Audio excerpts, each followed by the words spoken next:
আসসালামু আলাইকুম ওয়া রাহমাতুল্লাহি ওয়া বারাকাতুহু।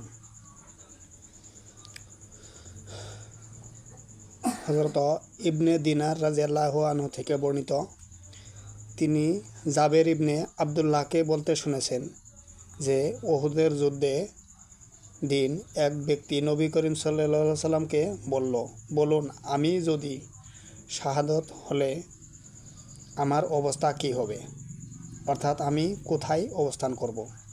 নবী করিম সাল্লাল্লাহু আলাইহি সাল্লাম বললেন, জান্নাতে অবস্থান করবে। তখন সে তার হাতের ভক্ষণরত খেজুরগুলো, মানে খেজুর খাচ্ছিল, ওই টাইমে খেজুরগুলো ছুঁড়ে ফেলে দিয়ে জিহাদের ময়দানে গিয়ে যুদ্ধ লিপ্ত হলো এবং শহীদ হয়ে গেল।